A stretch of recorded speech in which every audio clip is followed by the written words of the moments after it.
नमस्कार खबरों के इस बुलेटिन में तुहाडा स्वागत है। मैं रमन शंकर। पहला पेश ने चोणवीं खबरां। भारतीय हवाई फौज वालों 91वीं वरेगंढ मौके उत्तर प्रदेश के प्रयागराज में शानदार हवाई प्रदर्शन। नवा झंडा किया राष्ट्र नूं समर्पित। विदेश मंत्रालय वालों इजराइल विचले भारतीयों नूं सुरक्षा प्रोटोकॉल की पालना करने की सलाह।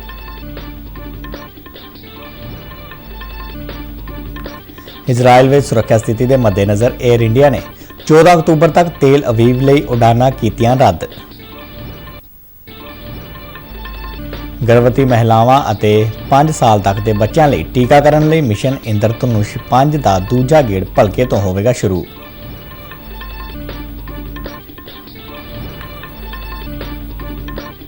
महिला शक्तिकरण और कौमी एकता का सुनेहा देंदी CRPF दीआं 50 वीर नारियां की मोटरसाइकिल रैली का अमृतसर पुजन ते भरमा स्वागत।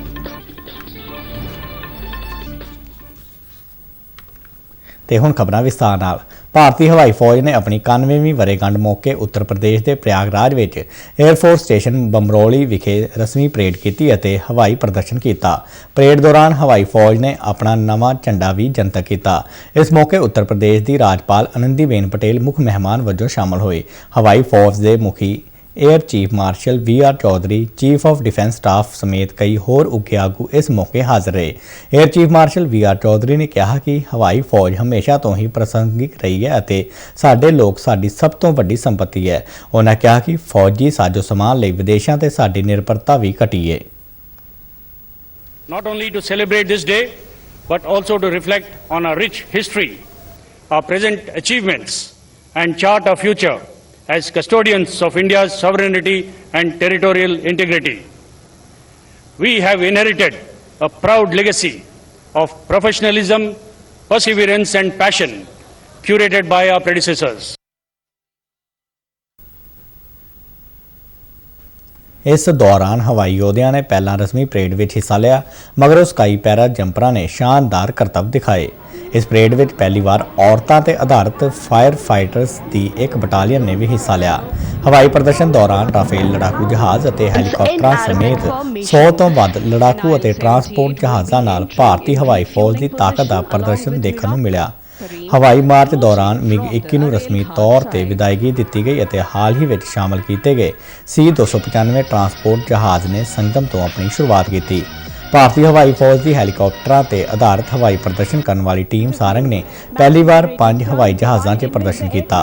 सूर्य किरण एरोबैटिक्स टीम वालों VIC फॉर्मेशन, डायमंड फॉर्मेशन वर्गे ਵੱਖ-ਵੱਖ रूपों को प्रदर्शित किया गया।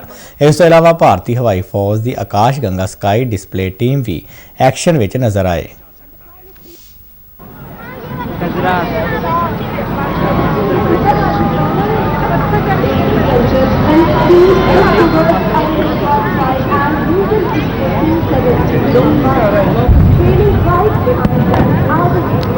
In aerobat formation, an IL-78 will be entering in refueling position along with Mirage 2000s from the Aral Khat side. The IL-78 is an air-to-air refuel with Mirage 2000s being led by Wing Commander Kapil Karim approaching from the Aral Khat side.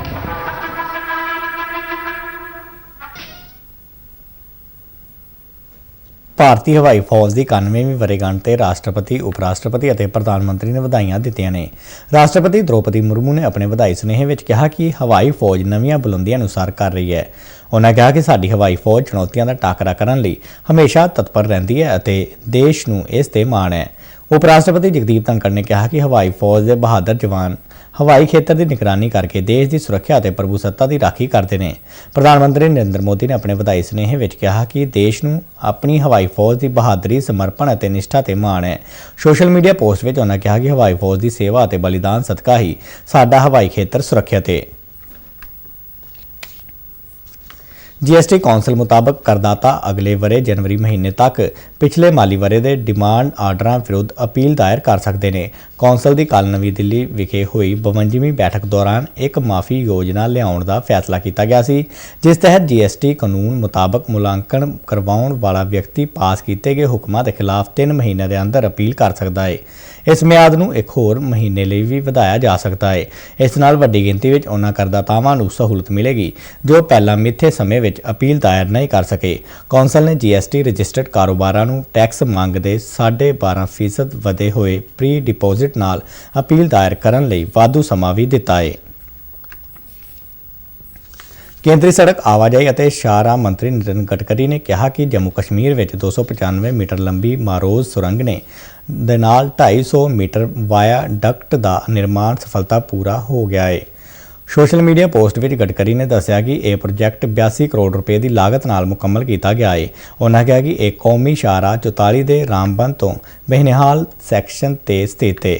ਇਹ 645 metre ਖੰਡ ਦਾ ਸਿਰਫ ਯਾਤਰਾ ਦੀ ਦੂਰੀ ਨੂੰ ਨਹੀਂ ਘਟਾਏਗਾ ਬਲਕਿ ਇੱਕ ਬਦਲਵਾਂ ਰਸਤਾ ਵੀ ਪ੍ਰਦਾਨ ਕਰੇਗਾ। ਗਡਕਰੀ ਨੇ ਕਿਹਾ ਕਿ ਉਹਨਾਂ ਦਾ ਮੰਤਰਾਲਾ ਜੰਮੂ ਕਸ਼ਮੀਰ ਵਿੱਚ ਬੇਮਿਸਾਲ ਹਾਈਵੇ ਢਾਂਚਾ ਪ੍ਰਦਾਨ ਕਰਨ ਲਈ ਵਚਨਬੱਧ ਹੈ। ਵਿਦੇਸ਼ ਮੰਤਰਾਲੇ ਨੇ ਇਜ਼ਰਾਈਲ ਵਿੱਚ ਰਹਿ ਰਹੇ ਭਾਰਤੀਆਂ ਨੂੰ ਸੁਰੱਖਿਆ ਪ੍ਰੋਟੋਕਾਲ ਦੀ ਪਾਲਣਾ ਕਰਨ ਦੀ ਸਲਾਹ ਦਿੱਤੀ ਹੈ। ਵਿਦੇਸ਼ ਮੰਤਰਾਲੇ ਵੱਲੋਂ ਜਾਰੀ ਐਡਵਾਈਜ਼ਰੀ ਮੁਤਾਬਕ ਨਾਗਰਿਕਾਂ ਨੂੰ ਗੈਰ ਜ਼ਰੂਰੀ ਆਵਾਜਾਈ ਤੋਂ ਬਚਣ ਅਤੇ ਚੌਕਸ ਰਹਿਣ ਲਈ ਆਖਿਆ ਗਿਆ ਹੈ। ਇਸ ਦੇ ਨਾਲ ਹੀ ਵਿਦੇਸ਼ ਮੰਤਰਾਲੇ ਨੇ ਐਮਰਜੈਂਸੀ ਦੀ ਸਥਿਤੀ ਲਈ ਟੈਲੀਫੋਨ ਨੰਬਰ ਅਤੇ ਈਮੇਲ ID ਵੀ ਜਾਰੀ ਕੀਤੀ ਹੈ। ਕਿਸੇ ਵੀ ਮੁਸ਼ਕਲ ਦੀ ਘੜੀ ਵਿੱਚ ਭਾਰਤੀ ਨਾਗਰਿਕ ਸੰਪਰਕ ਨੰਬਰ ਅਤੇ ਈਮੇਲ ਰਾਹੀਂ ਭਾਰਤੀ ਦੂਤਘਰ ਨਾਲ ਸੰਪਰਕ ਕਰ ਸਕਦੇ ਨੇ। ਇਸੇ ਦੌਰਾਨ ਫਲਸਤੀਨ ਵਿੱਚ ਸਥਿਤ ਭਾਰਤ ਦੇ ਪ੍ਰਤੀਨਿਧੀ ਦਫ਼ਤਰ ਨੇ ਵੀ ਇੱਕ ਐਡਵਾਈਜ਼ਰੀ ਜਾਰੀ ਕੀਤੀ ਹੈ। ਐਡਵਾਈਜ਼ਰੀ ਵਿੱਚ ਮੌਜੂਦਾ ਸਥਿਤੀ ਨੂੰ ਧਿਆਨ ਵਿੱਚ ਰੱਖਦਿਆਂ ਭਾਰਤੀ ਨਾਗਰਿਕਾਂ ਲਈ ਐਮਰਜੈਂਸੀ ਨੰਬਰ ਜਾਰੀ ਕੀਤੇ ਗਏ ਨੇ। ਇਜ਼ਰਾਈਲ ਵਿੱਚ ਬਣੀ ਸਥਿਤੀ ਦੇ ਮੱਦੇਨਜ਼ਰ 에ਅਰ ਇੰਡੀਆ ਨੇ 14 ਅਕਤੂਬਰ ਤੱਕ ਤੇਲ ਅਵੀਵ ਲਈ ਉਡਾਨਾਂ ਰੱਦ ਕਰ ਦਿੱਤੀਆਂ ਨੇ। ਸੋਸ਼ਲ ਮੀਡੀਆ ਰਾਹੀਂ 에ਅਰ ਇੰਡੀਆ ਨੇ ਦੱਸਿਆ ਕਿ ਯਾਤਰੀਆਂ ਅਤੇ ਚਾਲਕ ਦਲ ਦੀ ਸੁਰੱਖਿਆ ਦੇ ਮੱਦੇਨਜ਼ਰ ਉਡਾਨਾਂ ਰੱਦ ਕਰਨ ਦਾ ਫੈਸਲਾ ਕੀਤਾ ਗਿਆ ਹੈ। 에ਅਰਲਾਈਨ ਨੇ ਇਸ ਮਿਆਦ ਦੌਰਾਨ ਕਿਸੇ ਵੀ ਉਡਾਨ ਵਿੱਚ ਬੁਕਿੰਗ ਦੀ ਪੁਸ਼ਟੀ ਕਰਨ ਵਾਲੇ ਯਾਤਰੀਆਂ ਨੂੰ ਹਰ ਸੰਭਵ ਸਹਾਇਤਾ ਦਾ ਭਰੋਸਾ ਦਿੱਤਾ ਹੈ। ਸਿੱਕਿਮ ਵਿੱਚ ਹੜ੍ਹਾਂ ਨਾਲ ਹੋਏ ਨੁਕਸਾਨ ਦਾ ਜਾਇਜ਼ਾ ਲੈਣ ਅਤੇ ਸਹਾਇਤਾ ਮੁਹੱਈਆ ਕਰਵਾਉਣ ਦੇ ਮੰਤਵ ਨਾਲ ਅੰਤਰ ਮੰਤਰਾਲਾ ਕਮੇਟੀ ਵੱਲੋਂ ਸੂਬੇ ਦਾ ਦੌਰਾ ਕੀਤਾ ਜਾ ਰਿਹਾ ਹੈ। ਕੇਂਦਰੀ ਗ੍ਰਹਿ ਰਾਜ ਮੰਤਰੀ ਅਜੇ ਕੁਮਾਰ ਮਿਸ਼ਰਾ ਦੀ ਪ੍ਰਧਾਨਗੀ ਹੇਠ ਕੱਲ੍ਹ ਹੋਈ ਬੈਠਕ ਦੌਰਾਨ ਅੰਤਰ ਮੰਤਰਾਲਾ ਕਮੇਟੀ ਦੇ ਗਠਨ ਬਾਰੇ ਜਾਣਕਾਰੀ ਸਾਂਝੀ ਕੀਤੀ ਗਈ। ਕਮੇਟੀ ਵਿੱਚ ਖੇਤੀਬਾੜੀ, ਸੜਕ ਆਵਾਜਾਈ ਤੇ ਸ਼ਾਹਰਾਹ, ਜਲ ਸ਼ਕਤੀ, ਊਰਜਾ ਅਤੇ ਵਿੱਤ ਮੰਤਰਾਲਿਆਂ ਦੇ ਸੀਨੀਅਰ ਅਧਿਕਾਰੀਆਂ ਨੂੰ ਸ਼ਾਮਲ ਕੀਤਾ ਗਿਆ ਹੈ। ਇਹ ਕਮੇਟੀ ਅੱਜ ਤੋਂ ਸਿੱਕਿਮ ਵਿੱਚ ਹੜ੍ਹਾਂ ਨਾਲ ਹੋਏ ਨੁਕਸਾਨ ਦਾ ਜਾਇਜ਼ਾ ਲੈ ਰਹੀ ਹੈ ਅਤੇ ਜ਼ਮੀਨੀ ਸਥਿਤੀ ਦਾ ਮੁਲਾਂਕਣ ਕਰ ਰਹੀ ਹੈ। ਸਿੱਕਿਮ ਵਿੱਚ ਹੜ੍ਹਾਂ ਕਾਰਨ ਮਰਨ ਵਾਲਿਆਂ ਦੀ ਗਿਣਤੀ 32 ਹੋ ਗਈ ਹੈ। ਸੂਬਾ ਆਫਤ ਪ੍ਰਬੰਧਨ ਅਥਾਰਟੀ ਮੁਤਾਬਕ 81 ਜਣੇ ਅਜੇ ਵੀ ਲਾਪਤਾ ਨੇ। ਗਰਭਵਤੀ ਮਹਿਲਾਵਾਂ ਤੇ 5 ਸਾਲ ਤੱਕ ਦੇ ਬੱਚਿਆਂ ਦੇ ਟੀਕਾਕਰਨ ਲਈ ਮਿਸ਼ਨ ਇੰਦਰਧਨੁਸ਼ 5 ਦਾ ਦੂਜਾ ਗੇੜ ਭਲਕੇ 9 ਅਕਤੂਬਰ ਤੋਂ ਸ਼ੁਰੂ ਹੋਣ ਜਾ ਰਿਹਾ ਹੈ। ਇਹ ਗੇੜ 14 ਅਕਤੂਬਰ ਤੱਕ ਚੱਲੇਗਾ। ਪੰਜਾਬ ਦੇ ਸਿਹਤ ਮਹਿਕਮੇ ਨੇ ਮਿਸ਼ਨ ਇੰਦਰਧਨੁਸ਼ ਦੇ ਦੂਜੇ ਗੇੜ ਨੂੰ ਸਫਲ ਬਣਾਉਣ ਲਈ ਤਿਆਰੀਆਂ ਮੁਕੰਮਲ ਕਰ ਲਈਆਂ ਨੇ। ਇਸ ਗੇੜ ਤਹਿਤ 5 ਸਾਲ ਤੱਕ ਦੇ ਬੱਚਿਆਂ ਨੂੰ ਅਤੇ ਗਰਭਵਤੀ ਮਹਿਲਾਵਾਂ ਦੇ ਸੰਪੂਰਨ ਟੀਕਾਕਰਨ ਨੂੰ ਯਕੀਨੀ ਬਣਾਇਆ ਜਾਵੇਗਾ ਤਾਂ ਜੋ ਜੱਚਾ ਅਤੇ ਬੱਚਾ ਮੌਤ ਦਰ ਨੂੰ ਘਟਾਇਆ ਜਾ ਸਕੇ। ਇੰਦਰਧਨੁਸ਼ ਮਿਸ਼ਨ ਦਾ ਤੀਜਾ ਗੇੜ 20 ਨਵੰਬਰ ਤੋਂ 25 ਨਵੰਬਰ ਤੱਕ ਚਲਾਇਆ ਜਾਵੇਗਾ। ਜ਼ਿਲ੍ਹਾ ਫਤਿਹਗੜ੍ਹ ਸਾਹਿਬ ਦੇ civil surgeon doctor Davinderjit Kaur ਨੇ ਟੀਕਾਕਰਨ ਮੁਹਿੰਮ ਦੀਆਂ ਤਿਆਰੀਆਂ ਬਾਰੇ ਜਾਣਕਾਰੀ ਸਾਂਝੀ ਕਰਦਿਆਂ ਕਿਹਾ ਕਿ ਇਹ ਮਿਸ਼ਨ ਟੀਕਾਕਰਨ ਪਾੜੇ ਨੂੰ ਘੱਟ ਕਰਨ ਵਿੱਚ ਮਦਦਗਾਰ ਸਾਬਤ ਹੋਵੇਗਾ। ਜ਼ਿਲ੍ਹਾ ਟੀਕਾਕਰਨ ਅਫਸਰ ਡਾਕਟਰ ਰਾਜੇਸ਼ ਕੁਮਾਰ ਨੇ ਦੱਸਿਆ ਕਿ ਮੁਹਿੰਮ ਨੂੰ ਸਫਲ ਬਣਾਉਣ ਲਈ ਭੱਠਿਆਂ, ਫੈਕਟਰੀਆਂ, ਉਸਾਰੀ ਅਧੀਨ ਇਮਾਰਤਾਂ ਅਤੇ ਪਹੁੰਚ ਤੋਂ ਦੂਰ ਇਲਾਕਿਆਂ ਵਿੱਚ ਸਿਹਤ ਵਿਭਾਗ ਦੀਆਂ ਟੀਮਾਂ ਵੱਲੋਂ ਲੋੜਵੰਦਾਂ ਦਾ ਟੀਕਾਕਰਨ ਕੀਤਾ ਜਾ ਰਿਹਾ ਹੈ। ਉਹਨਾਂ ਦੱਸਿਆ ਕਿ ਸਰਕਾਰ ਵੱਲੋਂ ਚਲਾਈ ਜਾ ਰਹੀ ਇਹ ਦੇਸ਼ ਵਿਆਪੀ ਮੁਹਿੰਮ ਖਸਰਾ ਅਤੇ ਰੁਬੇਲਾ ਰੋਗਾਂ ਦੇ ਖਾਤਮੇ ਵੱਲ ਇੱਕ ਅਹਿਮ ਕਦਮ ਹੈ। CRPF ਵੱਲੋਂ ਮਹਿਲਾ ਸ਼ਕਤੀਕਰਨ ਅਤੇ ਕੌਮੀ ਏਕਤਾ ਨੂੰ ਪ੍ਰਫੁੱਲਤ ਕਰਨ ਦੇ ਮੰਤਵ ਨਾਲ ਪੰਜਾਬ ਮਹਿਲਾ ਅਧਿਕਾਰੀਆਂ ਅਤੇ ਕਰਮਚਾਰੀਆਂ ਦੀ ਮੋਟਰਸਾਈਕਲ ਰੈਲੀ ਅੱਜ ਅੰਮ੍ਰਿਤਸਰ ਪਹੁੰਚੀ। ਏਕ ਭਾਰਤ ਸ਼੍ਰੇਸ਼ਠ ਭਾਰਤ ਦੇ ਥੀਮ ਤਹਿਤ ਸ਼੍ਰੀਨਗਰ ਦੇ ਲਾਲ ਚੌਂਕ ਤੋਂ ਸ਼ੁਰੂ ਹੋਈ ਇਸ ਮੋਟਰਸਾਈਕਲ ਰੈਲੀ ਦਾ ਅੰਮ੍ਰਿਤਸਰ ਪੁੱਜਣ ਤੇ ਭਰਵਾਂ ਸਵਾਗਤ ਕੀਤਾ ਗਿਆ। CRPF ਦੇ ਉੱਤਰ ਪੱਛਮ ਸੈਕਟਰ ਦੇ ਇੰਸਪੈਕਟਰ ਜਨਰਲ ਜਸਬੀਰ ਸਿੰਘ ਸੰਧੂ ਨੇ ਡਿਪਟੀ ਕਮਾਂਡੈਂਟ ਤਾਰਾ ਦੇਵੀ ਦੀ ਅਗਵਾਈ ਵਿੱਚ ਮੋਟਰਸਾਈਕਲ ਰੈਲੀ ਦਾ ਸਵਾਗਤ ਕੀਤਾ। ਇਸ ਮੌਕੇ ਇੱਕ रंगारंग प्रोग्राम भी करवाया गया और बैंड डिस्प्ले किया गया। आपकी तालियां इन सभी का प्रेरणा है।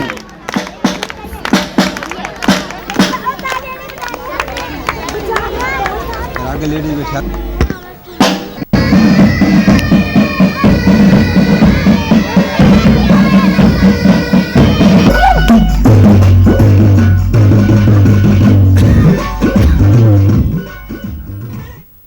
ਭਲਕੇ ਮੋਟਰਸਾਈਕਲ ਰੈਲੀ ਅਟਾਰੀ ਬਾਗਾ ਸਰਹੱਦ ਤੇ ਪਹੁੰਚੇਗੀ। ਅਗਲੇ ਦਿਨ ਇਹ ਟੀਮ ਸਰਕਾਰੀ ਮਹਿਲਾ ਕਾਲਜ ਅੰਮ੍ਰਿਤਸਰ ਵਿੱਚ ਇੱਕ ਜਨ ਸੰਪਰਕ ਪ੍ਰੋਗਰਾਮ ਵਿੱਚ ਭਾਗ ਲਵੇਗੀ ਅਤੇ ਜਲਿਆਂਵਾਲਾ ਬਾਗ ਜਾਵੇਗੀ।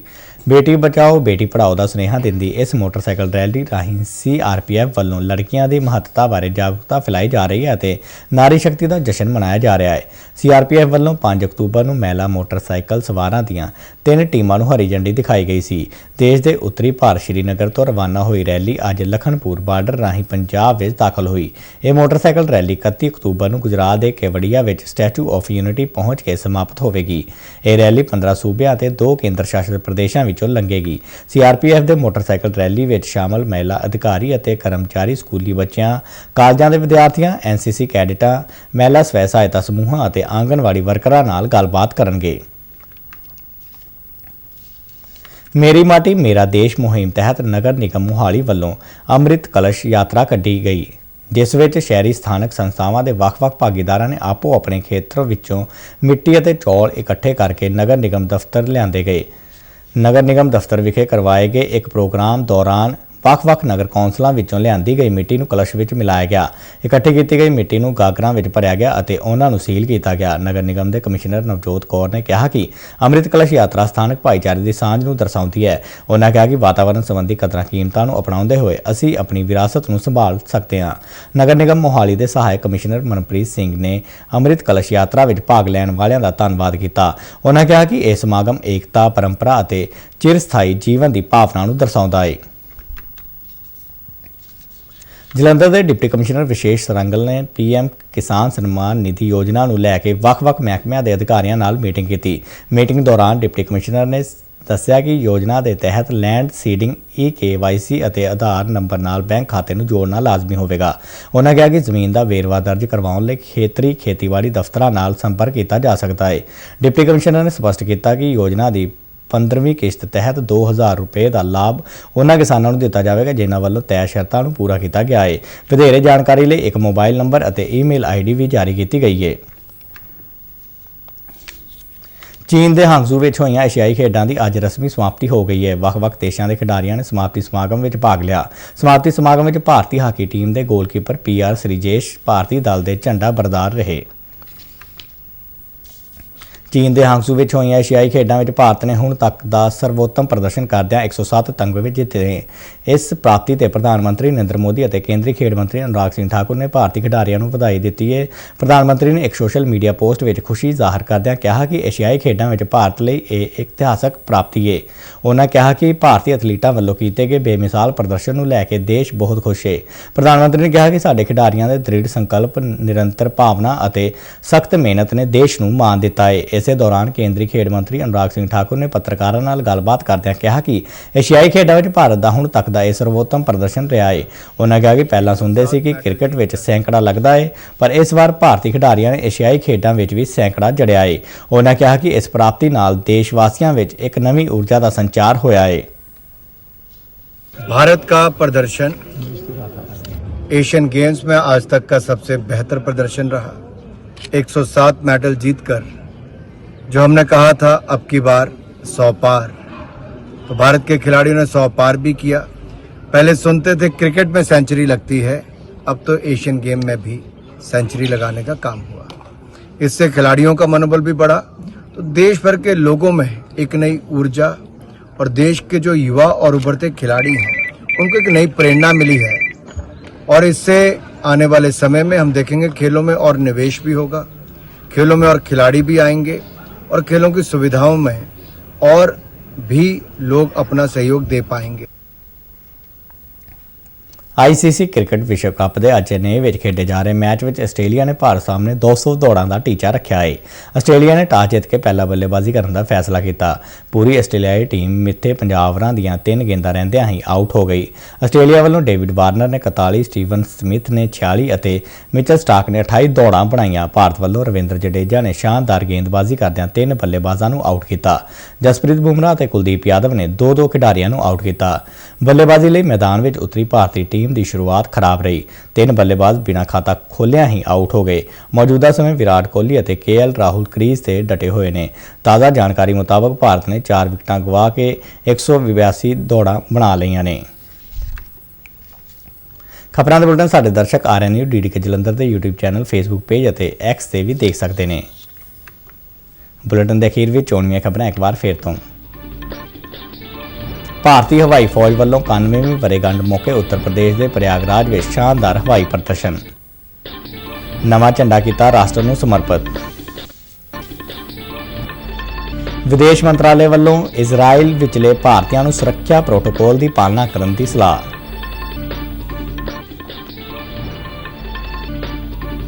ਇਜ਼ਰਾਈਲ ਵਿੱਚ ਸੁਰੱਖਿਆ ਸਥਿਤੀ ਦੇ ਮੱਦੇਨਜ਼ਰ 에ਅਰ ਇੰਡੀਆ ਨੇ 14 ਅਕਤੂਬਰ ਤੱਕ ਤੇਲ ਅਵੀਵ ਲਈ ਉਡਾਨਾਂ ਕੀਤੀਆਂ ਰੱਦ।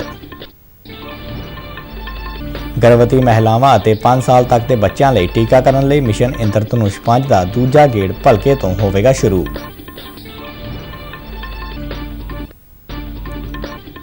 ਮਹਿਲਾ ਸ਼ਕਤੀਕਰਨ ਅਤੇ ਕੌਮੀ ਏਕਤਾ ਦਾ ਸੁਨੇਹਾ ਦਿੰਦੀ CRPF ਦੀਆਂ 50 ਵੀਰ ਨਾਰੀਆਂ ਦੀ ਮੋਟਰਸਾਈਕਲ ਰੈਲੀ ਦਾ ਅੰਮ੍ਰਿਤਸਰ ਪੁੱਜਣ ਤੇ ਭਰਵਾਂ ਸਵਾਗਤ।